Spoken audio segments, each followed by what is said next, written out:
Hare Krishna. I think we're on. I'm not really sure about these things. I'm new to all the Zoom things. So we'll just try this out and see if it works. Last time I only got a quarter of my class done because electricity went out 2 or 3 times. So I wasn't able to do it.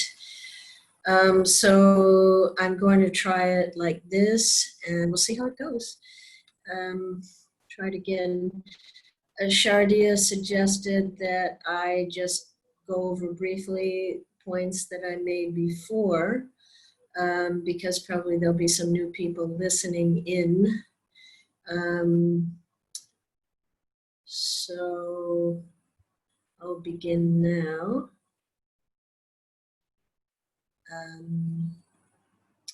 With a prayer.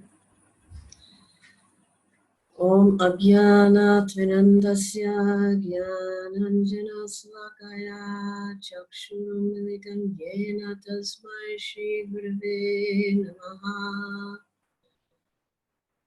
Shri Krishna Chaitanya Prabhu Nityananda Shri Advaita Gadadhar Shivasari Gaura Bhaktivinoda Hare Krishna Krishna Krishna Hare Hare Hare Rama Rama Rama Hare Hare Vanshakaputarubhyascha Kripasindhibhyevacha Patidanam Bhavanebhyo Vaishnavebhyo Namo Namaha.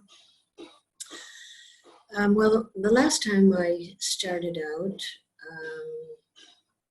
by sorry, I'm just trying to get my things clear here. Just one moment. I have some notes to put up so I can read a verse. All right, I'll go on to this verse and read it again. I'm not going to do the Sanskrit and I won't go into the purport too much, but it's a very, very beautiful verse that shows the mood and the tone of what was happening in the universe at the time that the Lord appeared. So this is from the 10th canto of Srimad Bhagavatam, chapter 3, verses 1 to 5. I'll skip the Sanskrit.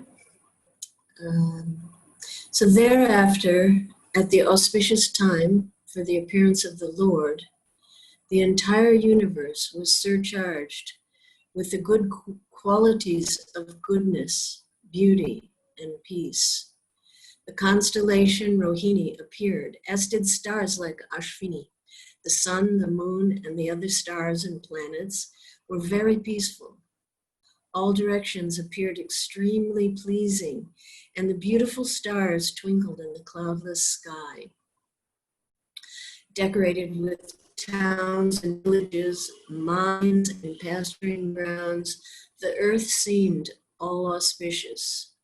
The rivers flowed with clear water, and the lakes and vast reservoirs full of lilies and lotuses were extraordinarily beautiful. In the trees and green plants full of flowers and leaves, pleasing to the eyes, birds like cuckoos and swarms of bees began chanting with sweet voices for the sake of the demigods. A pure breeze began to blow, pleasing the sense of touch and bearing the aroma of flowers. And when the brahmanas, engaging in ritualistic ceremonies, ignited their fires according to Vedic principles, the fires burned steadily, undisturbed by the breeze. Thus, when the birthless Lord Vishnu, the Supreme Personality of Godhead, was about to appear, the saints and brahmanas, who had always been disturbed by demons like Kamsa and his men, felt peace within the core of their hearts. Kettle drums simultaneously vibrated from the upper planetary system.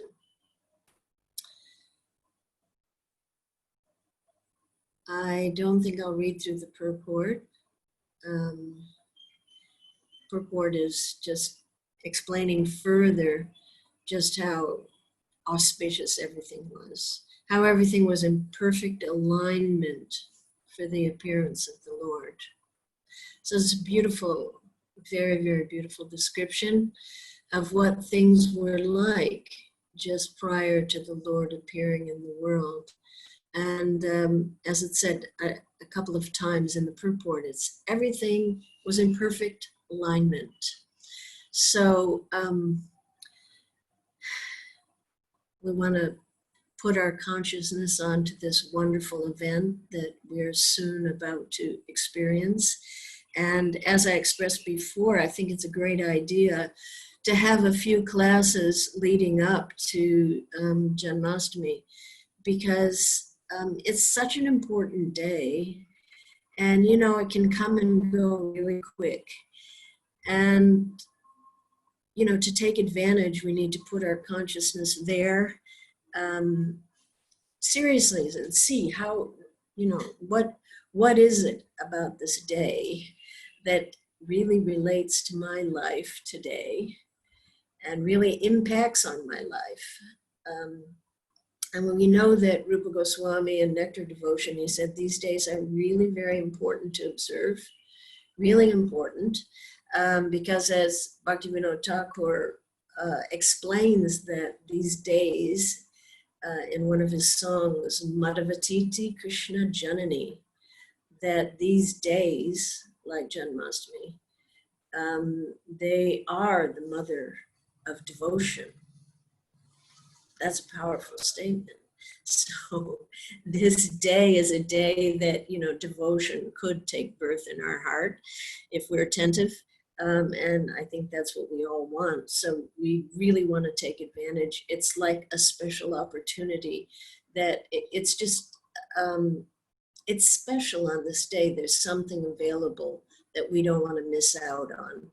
It's like a sale, that normally what's really expensive, you can afford it on that day, So it behooves us to really ponder how to make the most of these days and how to make them relevant, how to get into it. And of course, we all will get into it in different ways.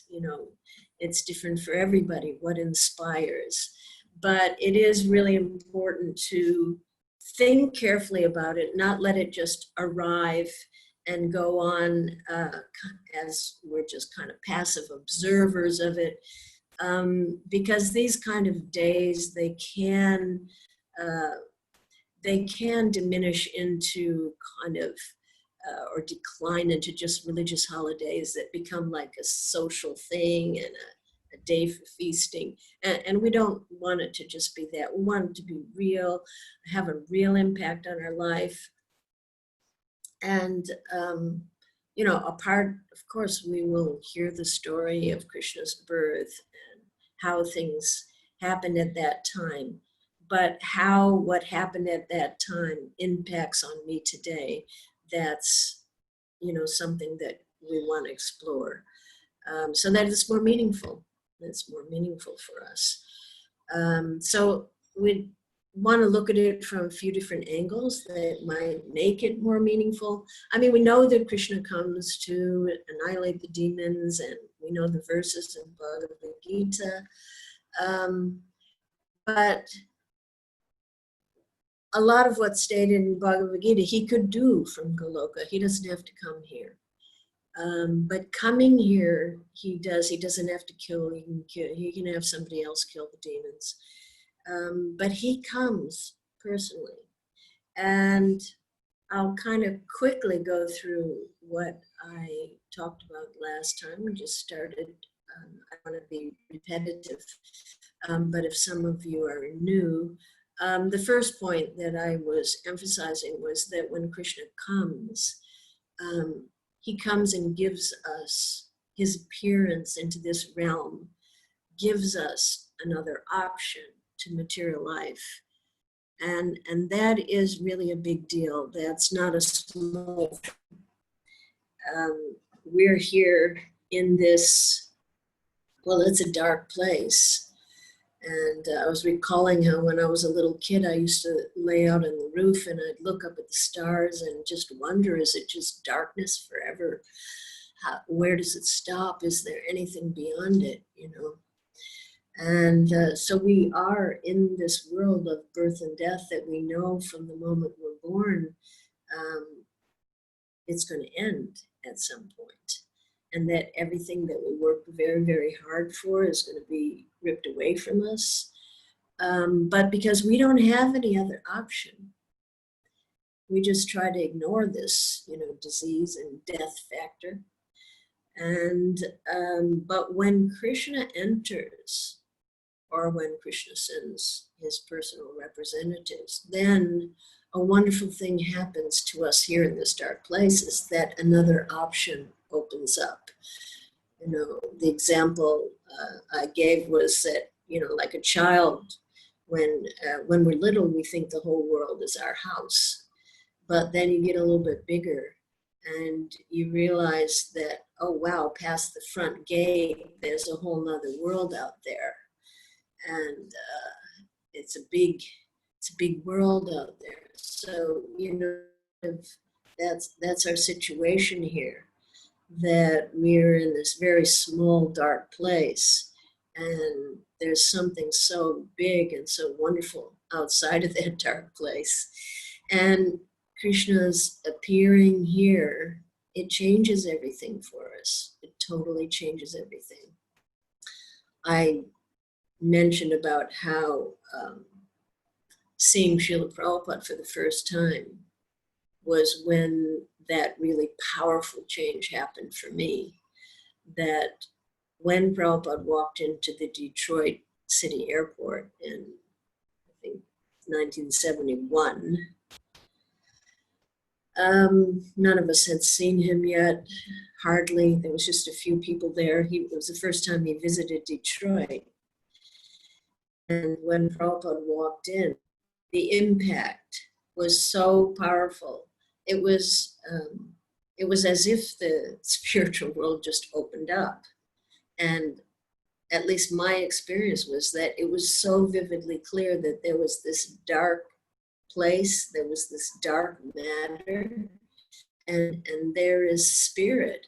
And Srila Prabhupada's just his movement, his presence, everything brought spiritual energy in to that airport. And it was plain as day to me that it was just absolutely black and white. That up until that point, there was no real choice.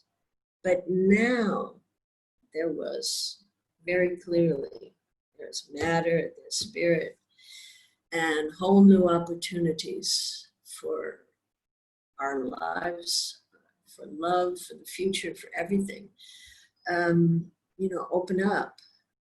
So Krishna appearing here in this place, wow.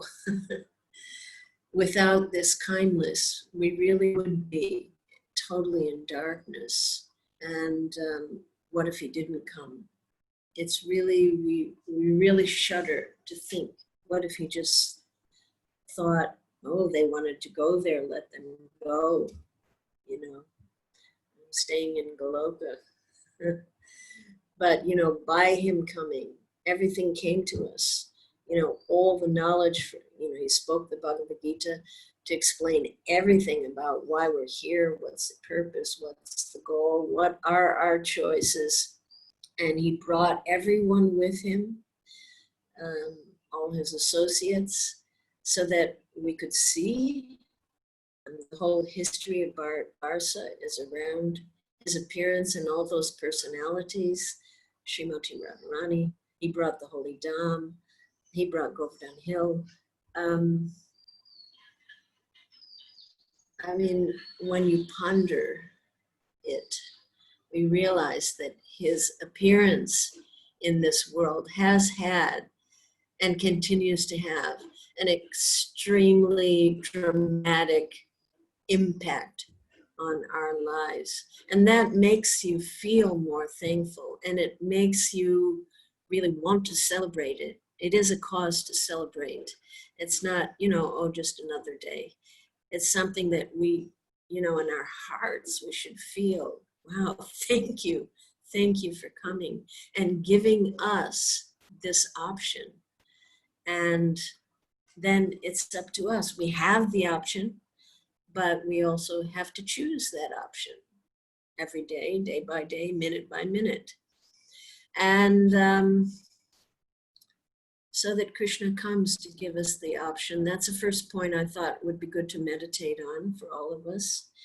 And then the second point I wanted to focus on was how in his coming, in Krishna, he is taking the first step towards us to heal our broken relationship. We do have a relationship, a natural relationship with Krishna. And we chose to break it. And as I quoted the last time, that this is something that I think about almost every morning, because before we do our puja, we're meant to say a prayer to focus and center ourselves on reality. And we start out by saying, I'm by nature an eternal servant of Krishna, but by misfortune, due to being inimical towards him from time immemorial, I've been identifying with this body and continuously wandering in the cycle of repeated birth and death, suffering the threefold miseries.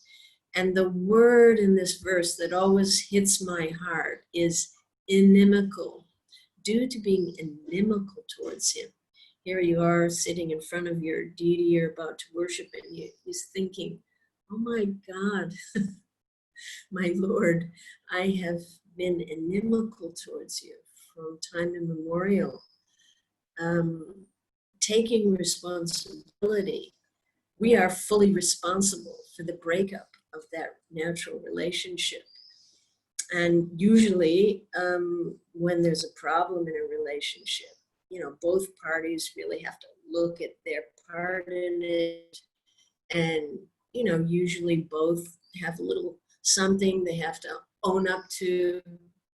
But in this, no, it's fully, the onus is totally on us. That Krishna has done absolutely nothing wrong. And we chose to ignore him, to turn our backs. And it's humbling. It's humbling to face that reality, because of course we all want to be the nice guy. I'm a good person. And here we are in the prison house of the material world, wearing our prison suits, these bodies, saying, but I'm really a nice guy, Well, actually, we've been not very nice. We've been ignoring Krishna, who's been providing everything for us and continuing to support and love us and provide. And yet we have life after life. It's practically inconceivable what we've done. But in order to move forward in the relationship, first, we should feel a little sorry, remorseful. But fortunately, Krishna doesn't take offense, even though this is our behavior. I mean, in the ordinary world, somebody being treated the way we treat Krishna, well, they're out there. No more, I want nothing to do. But, it gives us some hint of his deep, deep kindness and love. His personality, his nature is so attractive and so kind, and how he doesn't take offense. He just keeps trying in so many ways to heal that relationship. And why does he do that? Because it's hard to even imagine that he actually loves each one of us and misses us. And Sanatana Goswami shows this so amazingly in the Brihad Bhagavatamrita. If you read the whole story of Gopakumar, I don't want to spoil it for anybody. You should read it. It's like such an awesome book. And how when Gopakumar finally returns to Krishna in the spiritual world, how Krishna is running to him and faints. He's so happy. So this is Krishna's real purpose in appearing here, is that he's inviting us back to these loving affairs with him. It really is remarkable and wonderful, and can just fill your heart up with appreciation for Krishna. But, somehow or another, still, we are often, when I say we, mostly I'm talking about me, we're resistant. We remain resistant. It's important to look and see where that resistance lies in me, in my mind, in my body, in my heart. How am I resisting Krishna? And even we're resisting.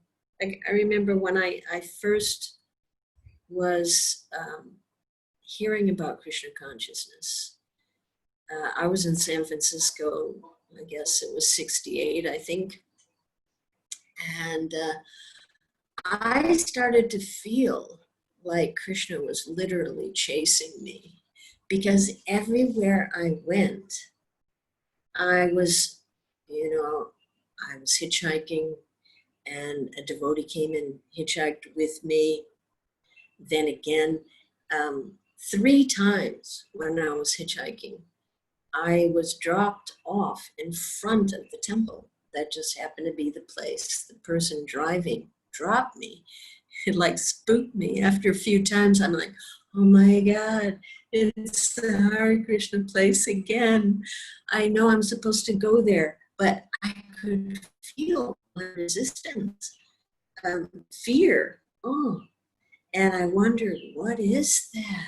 Because usually I didn't feel that way. I was, going to so many yoga this and bhogi yogi that, and I never felt, but because Krishna, serious. Even I went to the clinic to see the doctor. There was a devotee sitting next to me. I went home and I lay down in my bed, and there was a mimeographed copy of Sri Upanishad stapled together on my bedstand. And nobody knew, where did this thing come from? Where did this, and I kept staring at it. This is holding it, thinking, this is so important. This is so important, but what is it? There was the picture of the spiritual world with the Vaikuntha planets, and, the 4-armed Vishnu forms. And, I just used to stare at it and think, what is this? And, I moved to stay with another friend, and it turns out he was Srila Prabhupada's servant's brother. And he kept saying, let's go to the temple. And I kept feeling myself go, okay, not now. So this kind of, is an ongoing dynamic, even after we come to spiritual life, that there's something that holds us back. But Krishna is so kind. Even we're kicking and screaming, trying not to come to him, he still tries to pull us back into our natural relationship with him. And this is simply 100% his sheer mercy. And that kind of mercy, it's called anugraha. It's a mercy that captures one. He's so kind. And, we all, every one of us, and maybe if there's some time after this, we could share. I'd like to hear from you, because each one of us has a story of how Krishna has roped us in. So let's see, maybe we can do that and at least meditate on it. How did Krishna rope in? Is so kind. meditating on his kindness and the effort that he makes, it is, if we meditate on it, utterly overwhelming, that we do feel so thankful that he keeps making these steps to heal this relationship. He keeps doing that. And really, for a devotee, that's what our life is all about. Every instant, everything that's happening to us, it's part of that healing.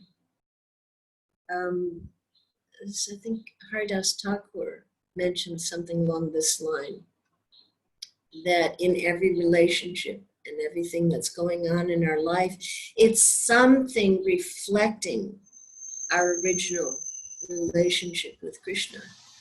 So everything is related. And that's really what our life is about as devotees.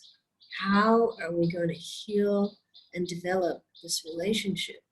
So it's another thing to meditate on. And then there's a third point I want to emphasize. Of course, the focus of Janmashtami, the specific day that he appeared, that extraordinary day that's so beautifully described in the Bhagavatam verse. And,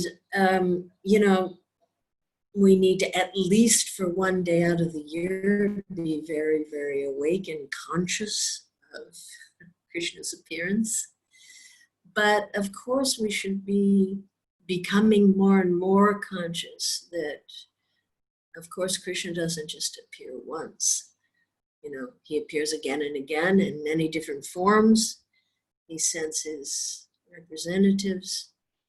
And every day, always, every day, he's constantly present in our lives. And really, that is what our service and all of our sadhana, it's all what it's about.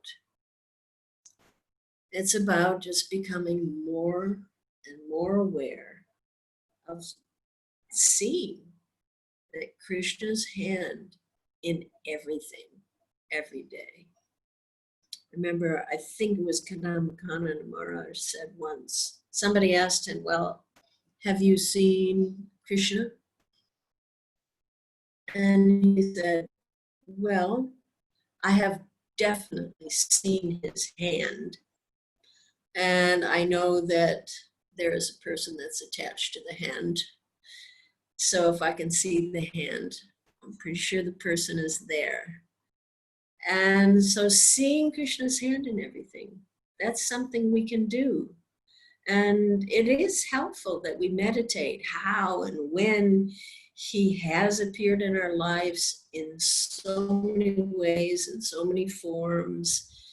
And, of course, the most immediate and obvious is from his holy name, how Srila Prabhupada said he's literally dancing on our tongue, Krishna.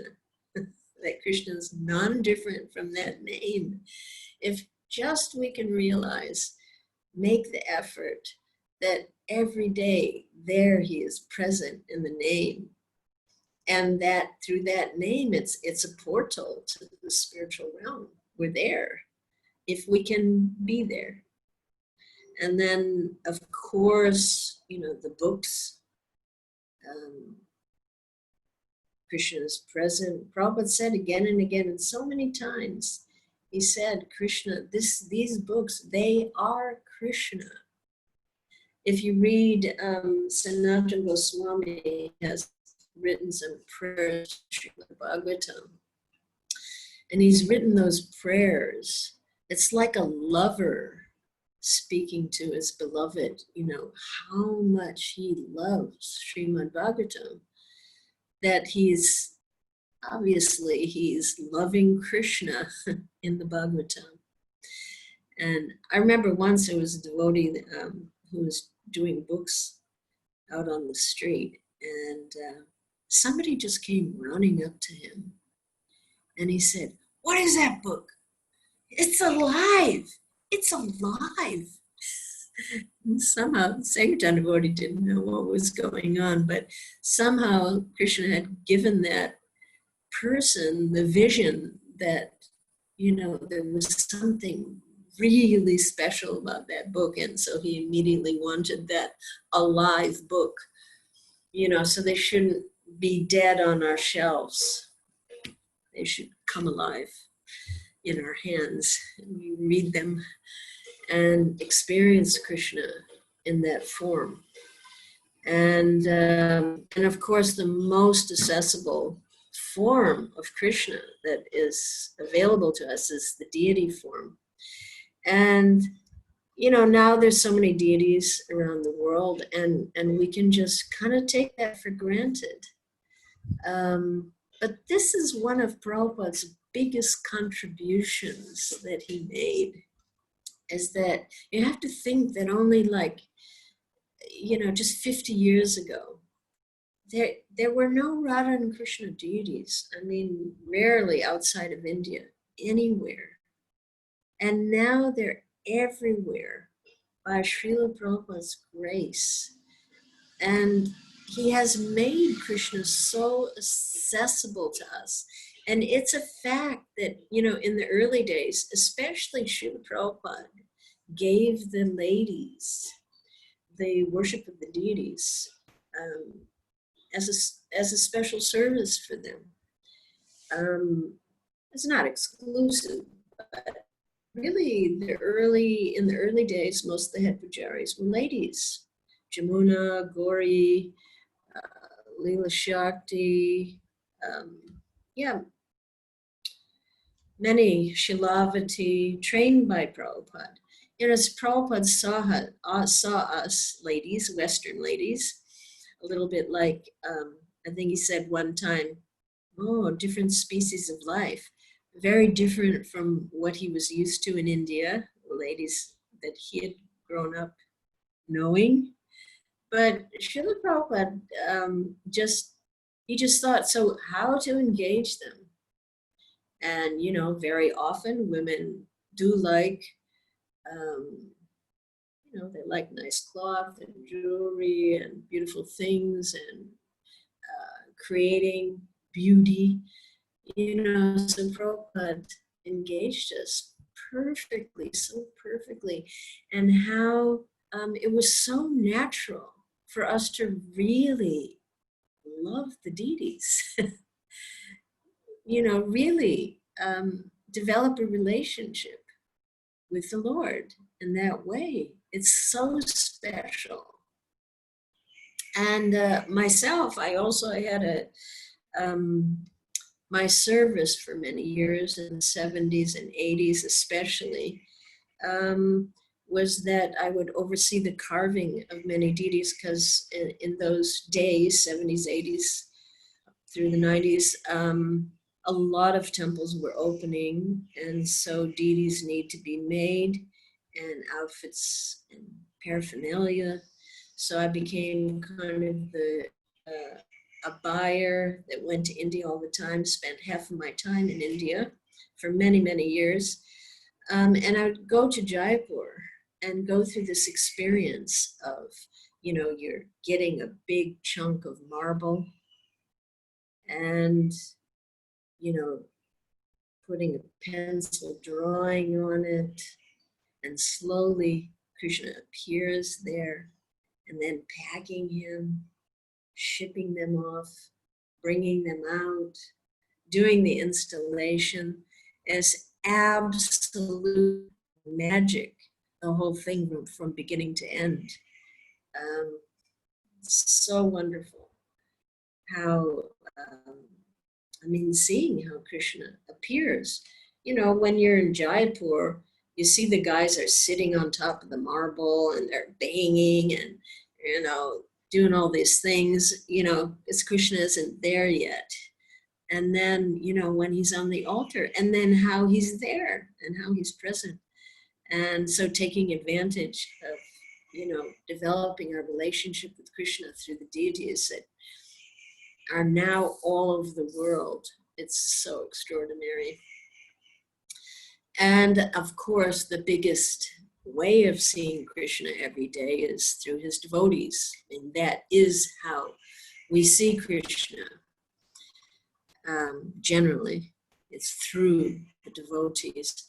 And I remember the first time, maybe it wasn't the first time, but I used to see the devotees in the San Francisco, in the park at Hippie Hill, where all the young people used to hang out. And the devotees would be there and they would be chanting. And I remember just studying their faces. I was so fascinated because you could see that they weren't doing what everybody else did. There was a lot of music going on, people playing guitars and bongos and this and that. But what they were doing, I could see they're not intoxicated. They're not trying, they don't care if we're even looking at them, and what I could understand is that they were reflecting, devotees reflect, they carry Krishna to people. And even though you don't understand what's going on, you really feel it. It had a powerful impact on me. So, the Association of Devotees, it's, even though so often there's people we don't resonate with, maybe we don't even like, and we may be in this world where you can quickly make nasty comments so easily about this one and that one. But we need to become very, very thoughtful about that how rare is a devotee in this world? How rare? How many living entities are here? And how many, it says in Bhagavad Gita, out of so many people, hardly anybody's interested. And even amongst them, how many of them really want to develop a relationship with Krishna? It's rare. So learning really to be so grateful, so thankful. I guess it helps us in in our lockdown, because we're not having as much opportunity that, sometimes when something is taken away a bit, then you appreciate it more. So,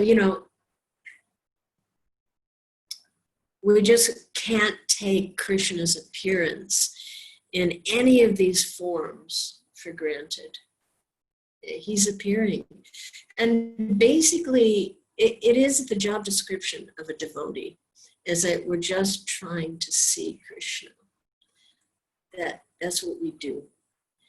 And that, Srila Prabhupada used to say, is the mood of the six Goswamis. Hey Radhe Brajadevike Chalalite. Hey, where are you? Are you just over there at Govardhan?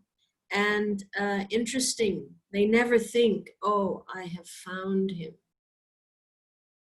But, in some ways, a devotee's life is like, it's kind of a game of hide and seek. Where is Krishna? And then, he kind of peeks around the corner.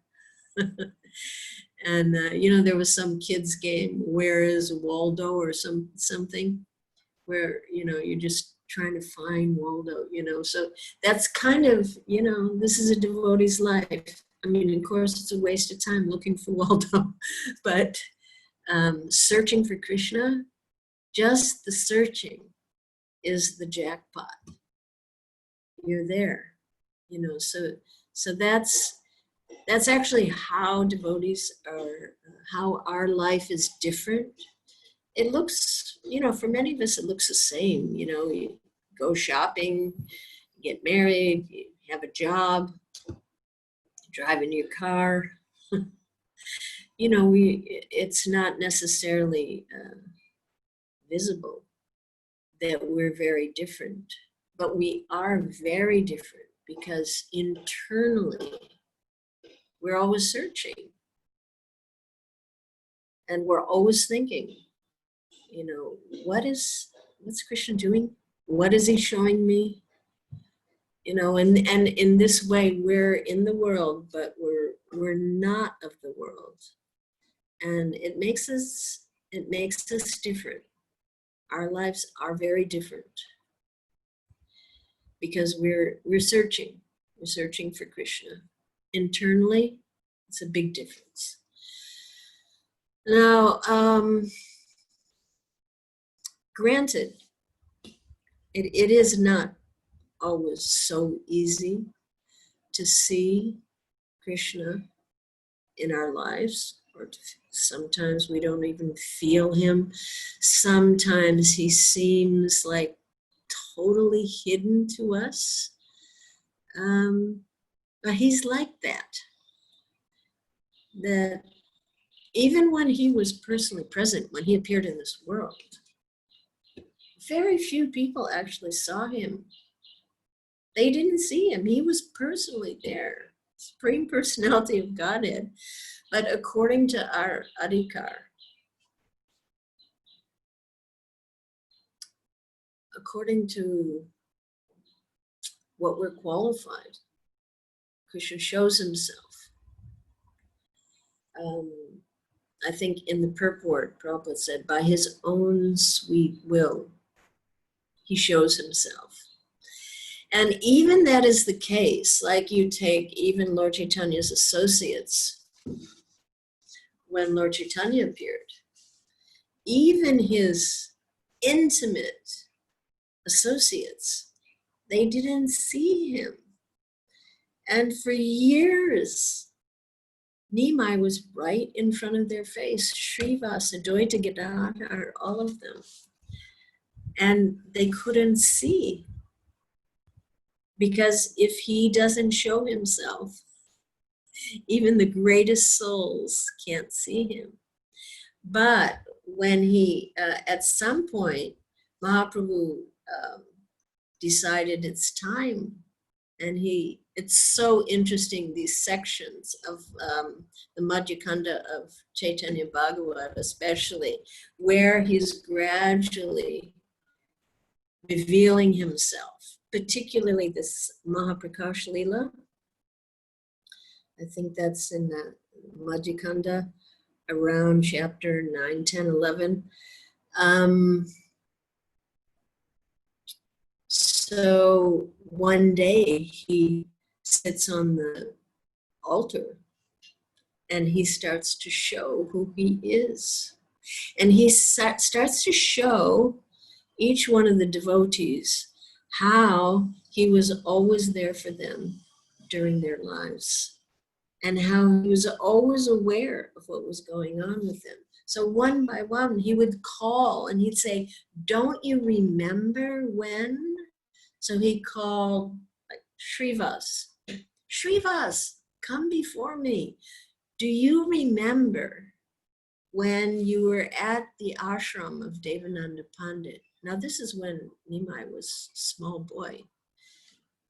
And Srivas went to the ashram of Devananda Pandit, and he was listening to Bhagavatam, and he couldn't contain the ecstasy he was feeling, so he started crying, and they thought that it was the disciples of Devananda Pandit thought, oh, what a disturbance he's making, and they tossed him out. And Srivas felt very bad, not that they tossed him out, but why I should have contained my feelings. And so Mahaprabhu's recalling this. He wasn't there. And he says, remember that you, when I saw you in that sorrowful state, I descended into your heart and I created the ecstatic emotions again so that you would not be sorrowful, because I couldn't stand to see you morose. And, of course, Srivas, what? And then he called another devotee and he said, do you remember? Don't you remember the night that I came to you as a doctor? You were sick and I sat next to you on your bed and I cured your fever. So devotees hearing these things, they're remembering, oh yeah, remember I was sick. Oh my God, that was you? And, they're fainting and crying. Then he calls Gangadas, and he said, um, don't you remember that night when you were trying to escape from the Muslim king? You and your family rushed to the shore to try to escape, and there were no boats, and you were crying, and you thought what to do. Maybe we should just drown in the Ganga. And then I appeared as a boatman, and I carried you across. So, Mahaprabhu was saying how he was there, for all these devotees in their difficulties. And then he called Sridhar, and he was telling Sridhar, the Kolovecha Sridhar, the banana salesman, he said, don't you remember that I've tasted your bananas countless times, and just look at my beauty. I want to give you the 8 mystic perfections. And then he just showed himself as Krishna before Sridhar. This is all going on in Srivas, the house of Srivas. And then he called Murari Gupta. And he said, Murari, look at me. And then Murari saw that Mahaprabhu was suddenly Lord Ramachandra. And then he saw himself as Hanuman. And then Mahaprabhu said, hey, monkey, you're as dear to me as my life. Rise up and ask for any boon. And then he called Haridas Thakur, and he said, Haridas, do you remember when you were lashed in all those marketplaces?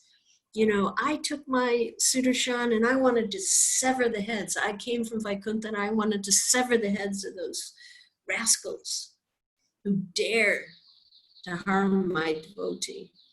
And then, but I saw that you were just so compassionate and you just wanted to forgive them. So I couldn't use my Sudarshan. So instead, I put my back there and I took the lashes. And then he said, you don't believe me? Look, he shows us back. And Haridas just fainted. This is such a beautiful part of Chaitanya Bhagavat. And then he calls Advaitacharya, and he said, do you remember that time when you got really depressed because you couldn't understand some texts in the Shastra, and you were so depressed about it that you decided not to eat? And I couldn't stand to see that. So do you remember I spoke in a dream to you? And then I told you all the purport of everything that you wanted to know. And then I said, no, rise up and go and eat. I don't like you fasting. And, so in so many ways, by the Lord's own sweet will, when he wants, how he wants, he appears. And I mean, this is one time, but many times in Mahaprabhu's Leela, you'll see that he appears in even very random ways to random people.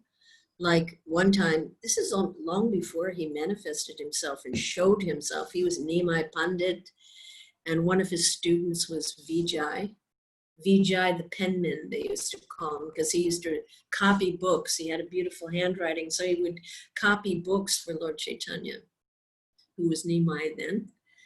And one day they just laid down with a group of students and friends, and they were resting, and Mahaprabhu just put his hand on Vijay.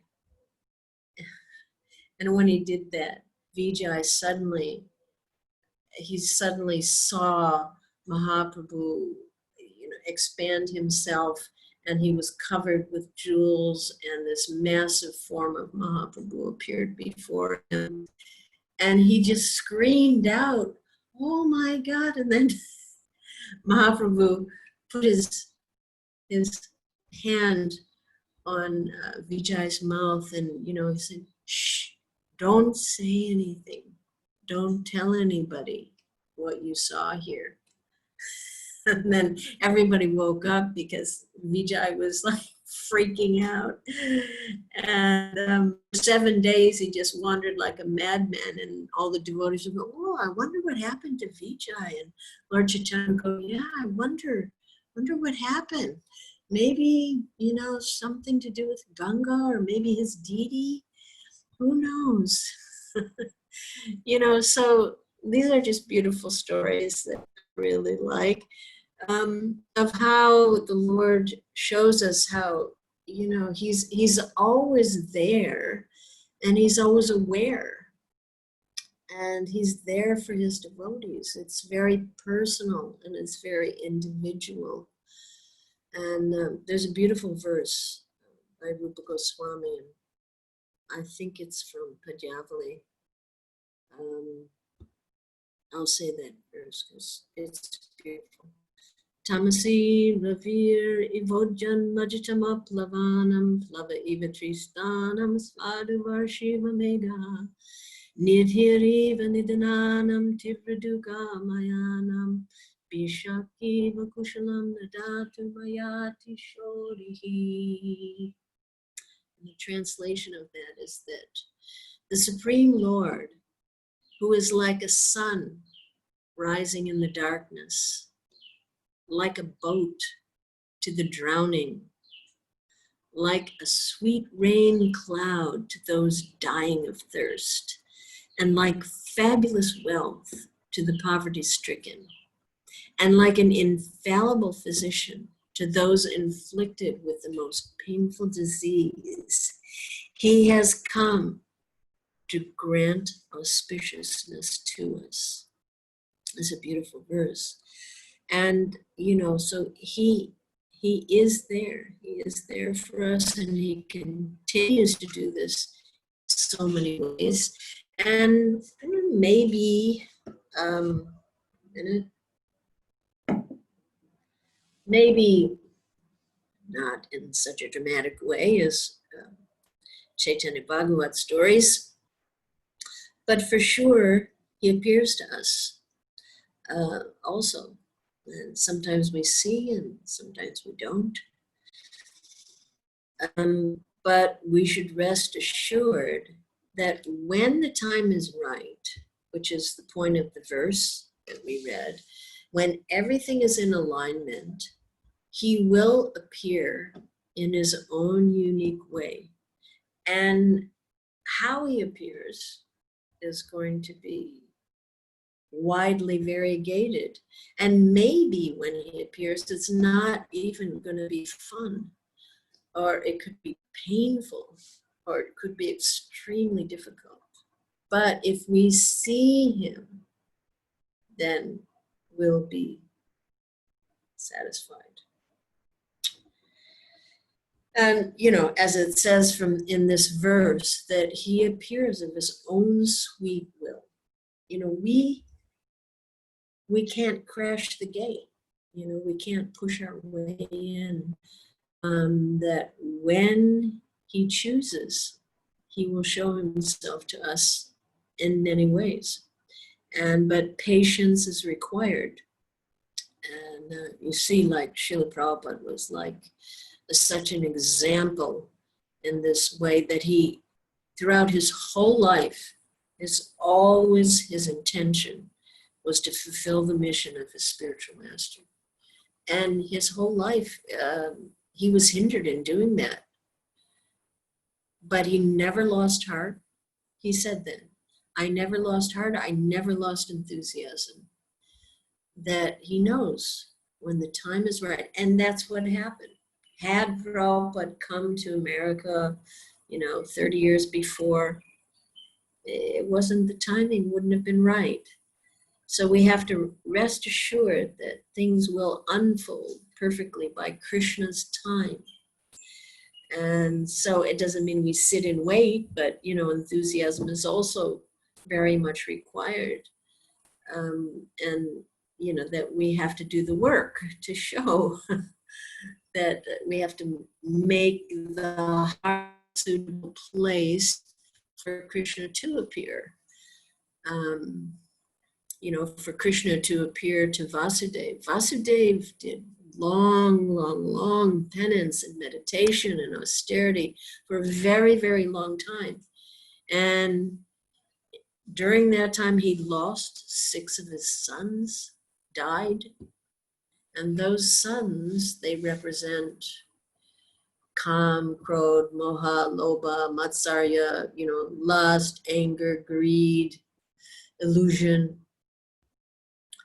And, so that's our work, that's not an easy work. These things we have to make an effort to root out from our heart, to clean the heart. And then, even as neophytes, we will. It's not like, we have to wait till we're 100% pure before we'll see Krishna. But even in a neophyte stage, if we're really looking, we will see many moments when Krishna really is appearing in our lives. And that may be something that would be nice to share also later. Many of we all have, everybody has their experiences of when Krishna really was there for you. So that might be a nice thing to share at some point if there's time. And even if those experiences that we have, where we see Krishna, even if it's just a few moments, we really cherish them, because they can actually keep us going for, a whole lifetime, really. It was my experience the first time that I saw Srila Prabhupada. That experience was so profound that I felt for the first time in, probably millions of lives, I felt touched at my core, beyond my body, my mind, my intelligence, everything, touching you in the most intimate way. And then you suddenly realize, there's something so deep, so deep in there. And when we remember that throughout my whole life, I'll never forget that moment. I'll never forget it. I forget everything. I can't remember what I had for breakfast. But 50 years ago, that moment. So that's why I really believe, there's that verse where it says that even a moment's association can liberate you. I believe that. And, there are moments in our life. Like I know I had another experience with when Panchdat was installed. Just when that was such, there could be a whole class and could talk for an hour or two about that. Was such an amazing, extraordinary, wonderful event. And while all those different substances were pouring down on that huge Mahaprabhu, just suddenly, it just became visible to me. Oh, Radharani is in you.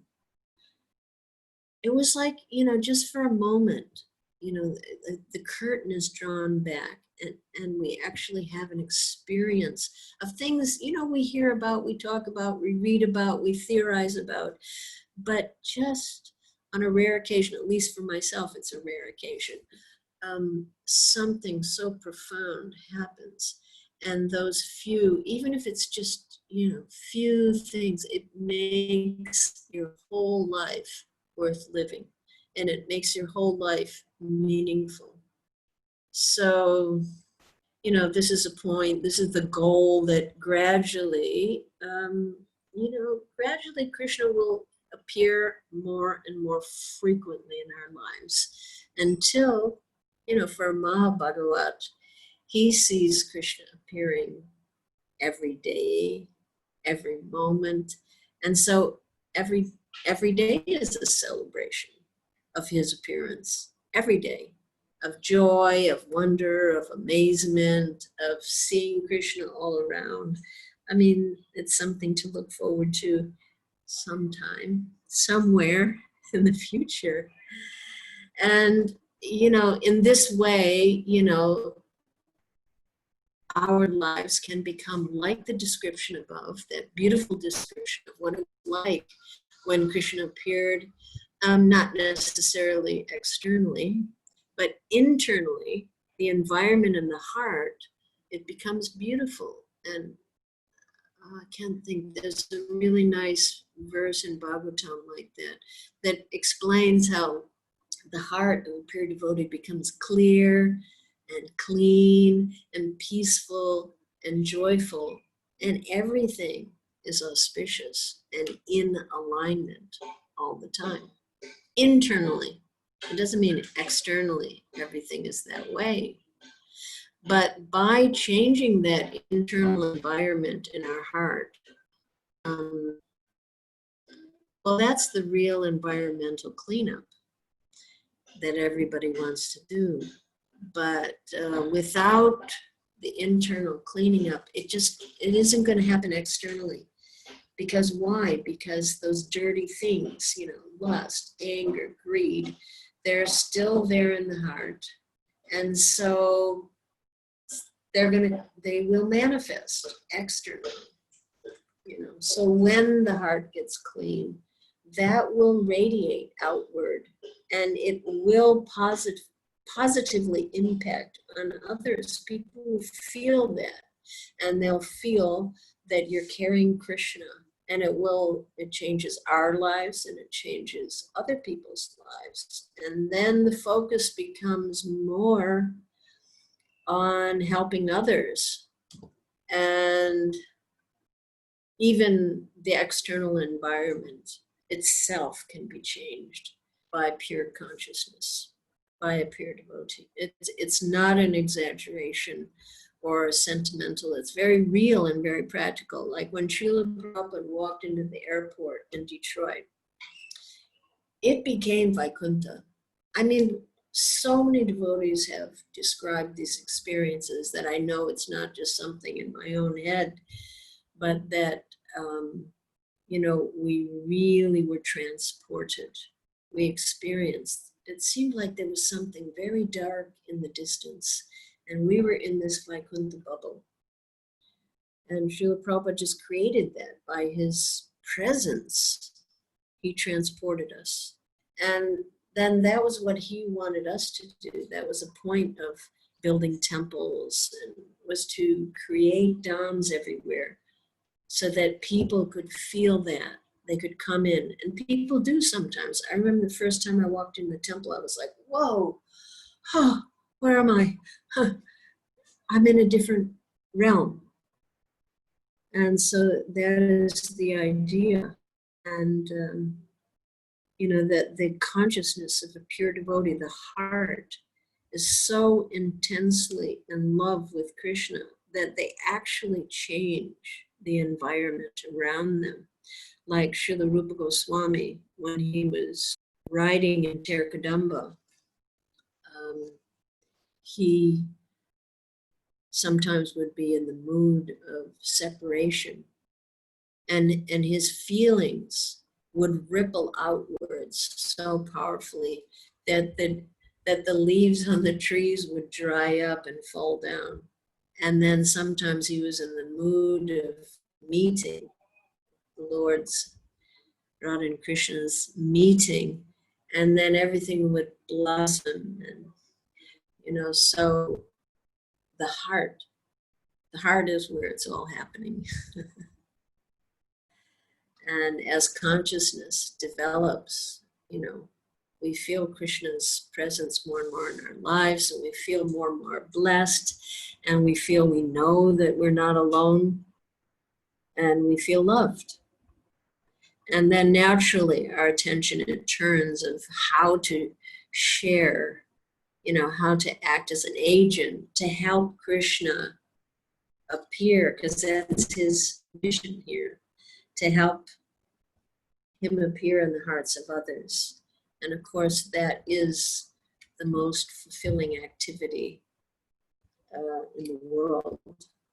And it is the solution to all of our problems and all of everybody else's problems. So these are a few points to consider to make the day more meaningful, to see how how his appearance opens up the option for spiritual life for us, and how by appearing he is actively taking a step to heal our broken relationship, and how he is actually constantly appearing in our lives in multiple forms on a daily basis.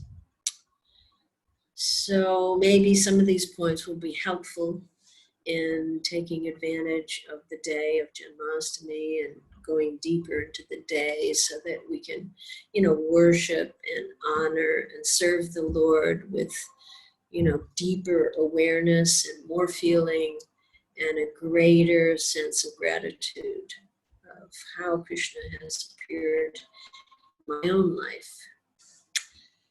All right. Thank you very much. I think we can end there, and we'll see, maybe if this is put up, maybe there could be some time to share and discuss further. Thank you so much for the opportunity to think about Krishna. Hare Krishna.